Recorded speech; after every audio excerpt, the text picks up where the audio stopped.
Principle of superposition. क्या लिख रहे हैं बेटा? Principle of superposition.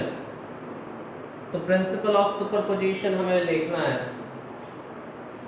तो मान लो हमारे पास एक कोई सिस्टम है जिसमें एक चार्ज है प्लस क्यू नॉट, और this charge is surrounded by number of charges which are placed at different distances from this charge. Suppose there are n number of charges which are kept at different separation and they are having different magnitude. Clear? So if we are calculating the net force on any one charge, ठीक है, मान लो अपन we are calculating the force on Q naught, so हमें क्या होगा, force कैसे निकाला जाएगा? अगर इससे निकाल रहे हैं तो इस पर एक रिपल्सिव फोर्स लग रहा होगा, this will be due to Q1 charge, and यहाँ से अगर अपन देखेंगे तो ये कोई फोर्स और बन रहा होगा, हो सकता है ये फोर्स जो है वो F2 हो, ठीक। इस वाले की वजह से यहाँ से एक कोई फोर्स लग रहा होगा, वो कितना होगा? फोर्स होगा suppose this is F3 and these forces are of different magnitude. Okay, so when we calculate the net force on this Q naught, then this will be the vector sum of all forces acting on it. आप लोगों ने पहले भी पढ़ा होगा, ठीक है ना? तो number of forces, if number of forces acting on any charge, then the net force on any charge is given by the vector sum of all forces on that charge. This is the principle of superposition. तो लिखेंगे if number of forces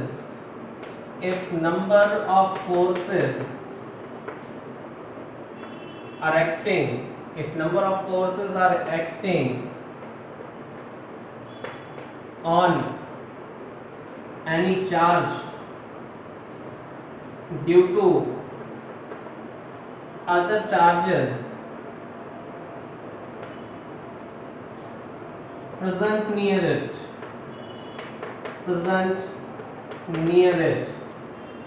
then net force on this charge is given by the vector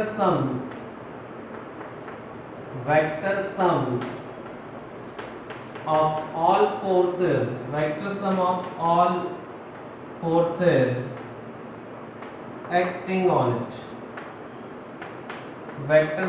all forces acting on it. तो अगर हम किसी एक particular charge पर अगर net force निकालेंगे then it will be the vector sum of all forces acting on it, means ये F net अगर हम निकालेंगे that means this is F1 force plus F2 force plus F3 force, and if there are n number of forces acting on it, then this will be the vector sum of all forces. Okay, or F net it can be written as summation of I, which is I is equal to 1 to n number of forces. Net force अगर आपको इसका निकालना है तो बेटा कितना आएगा इसका नेट फोर्स? अपन को मान लो A पर निकालना है, समझो जरा जल्दी, इस पे भी क्यू चार्ज रखा हुआ है, तो A पर अगर अपन को फोर्स निकालना है, बिल्कुल ठीक है, √3kq² अपॉन a², कार्तिक का सही आंसर, ठीक। तो अगर अपन को ये प्लस दिया तो इनके बीच में क्या होगा? एक रिपल्शन फोर्स होगा। बिल्कुल सिंपल सा क्वेश्चन है भाई, आप टाइप का, बिल्कुल इसको बोलने ही नहीं चाहिए करने का हमें, तो इतना सिंपल है, हमें तो लगा था कि तुरंत आंसर फेंक के मार दोगे हमको। तो ये फोर्स इधर लग रहा है, एक फोर्स इधर लग रहा है, दोनों के बीच का एंगल कितना है? एंगल इनके बीच का 60 डिग्री, ठीक। अब एक फोर्स कौन सा होगा? ये वाला फोर्स होगा कितना? Q1 Q2 मींस Q² और अपॉन सेपरेशन कितना हो गया? A²। है ना, इसकी वजह से फोर्स कितना होगा, वो भी यही होगा। तो दोनों फोर्सों का मैग्नीट्यूड सेम है, इसलिए हमने F1 F2 नहीं लिखा, कितना लिखा, F और F। और वेक्टर लॉ लगाओगे, वेक्टर सम अगर नेट फोर्स इस पर निकालना है बेटा, तो ये क्या होगा, under root of a square plus b square plus 2ab cos theta. ठीक है, a square plus b square, हाँ कई लोगों के आंसर आ गए, चलो ठीक है, टाइप करने में टाइम लगा हुआ, स्पीड बढ़ाओ, जल्दी जल्दी करो।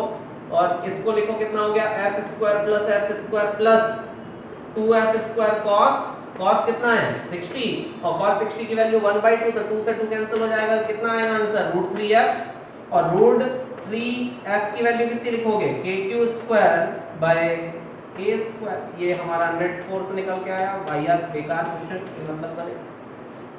ठीक है, और लिखते हैं, क्वेश्चन है find out the net force at point B.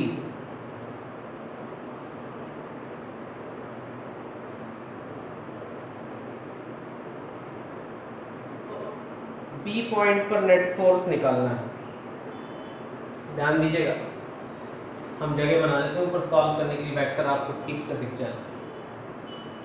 तो ये वाला प्लस क्यू उसको क्या करेगा बेटा, रिपल करेगा, तो एक फोर्स लगेगा ऊपर F1, और ये फोर्स F1 कितना है, F1 है kq square by a square, यही है ना। फिर ये q इसको रिपल करेगा, यहाँ पर भी q है, तो ये इस पर q लगेगा, ये फोर्स लगेगा F2, और F2 भी इसी के बराबर ही होगा, इसलिए हम बोल देते हैं दोनों फोर्सों का मैग्नीट्यूड सेम है, डायरेक्शन ही बस अलग अलग है, तो दोनों का F मान लेते हैं। तो दोनों जब F फोर्स हैं और कितने एंगल पर है, 90 डिग्री पर, दोनों F फोर्स अगर मान लिए, देयरफॉर रिजल्टेंट फोर्स जो होगा वो F रिजल्टेंट आएगा अंडर रूट ऑफ कितना, F square plus F square means √2f, and √2f is what, it is k q square by a square. ठीक है, ये √2f निकलेगा k q square by a square, ये इसका answer आ जाएगा। ये हमारा फर्स्ट कंडीशन मान लेते हैं। क्या होगा अगर हमने यहाँ पर भी एक और फोर्स, एक और चार्ज रख दिया, suppose another charge q is placed here.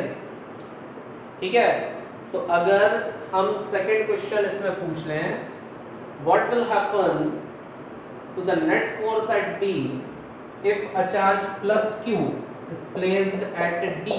तो D पॉइंट पर अगर एक कोई चार्ज q रख देंगे, तो अब नया फोर्स कितना हो जाएगा। ठीक है, तो नया फोर्स अब कितना हो जाएगा अगर हमने D पॉइंट पर कोई चार्ज रख दिया, तो ये तो आप लोगों ने निकाल ही दिया होगा, ये बहुत सिंपल सा, ठीक है ना। तो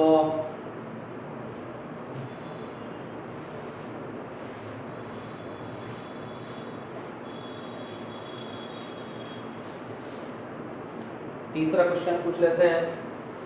now plus q charge is kept at point D, then what will be the net force, तो उस केस में नेट फोर्स कितना होगा, then what will be the net force at B, again at B we are calculating। अच्छा ये देखो जरा, क्योंकि ये दोनों फोर्स सेम थे, तो जो रिजल्टेंट फोर्स आया होगा वो इनके बीच में आया होगा, इन दोनों का जो रिजल्टेंट फोर्स आया होगा वो इनके बीच में आया होगा, और वो कितना था, √2kq/r। ठीक है, कार्तिक के आंसर आ रहे हैं, आपको मतलब शीट देना पड़ेगी लोगों को। चलो ठीक, तो यहां से अगर हमने इस पॉइंट पर, ठीक है, अगर यहां से हम किसी इस पॉइंट पर अगर हम नेट फोर्स की वैल्यू कैलकुलेट करें, तो ध्यान देना जरा, अगर अपन इस पे लगाएं, तो अब इस वाले D चार्ज की वजह से फोर्स लगेगा, तो हम लिख सकते हैं since resultant force due to A and C charge is, वो कितना निकला था भैया resultant, it is √2kq square by a square, ये रिजल्टेंट निकला था। ठीक, तो अब अगर ना फोर्स ड्यू टू, यहां से हम सॉल्यूशन कर रहे हैं सेकंड क्वेश्चन है, ना force due to charge at D, वो कितना होगा भैया, उसको हम बोल देते हैं F dash, and F dash is K Q square, लेकिन यहाँ और ये और ए है तो ये कितना हो जाएगा √2a, तो के क्यू स्क्वायर अपॉन √2a का होल स्क्वायर, तो के Q square upon 2a square ये हो जाएगा, तो के Q square upon 2a square ये एफ डैश आ गया, देयरफॉर टोटल फोर्स, क्योंकि ये दोनों फोर्स एक ही डायरेक्शन में होंगे, ये वाला फोर्स इसी डायरेक्शन में लग रहा होगा ना, तो यहाँ पर भी क्या आ जाएगा एफ डैश आएगा, ठीक, और एफ डैश और एफ आर कहाँ पर होंगे, सेम डायरेक्शन में होंगे, ठीक है, तो कितना हो जाएगा ये total force F net, it is the sum of f dash and this charge, so it is √2 kq square by a square plus kq square by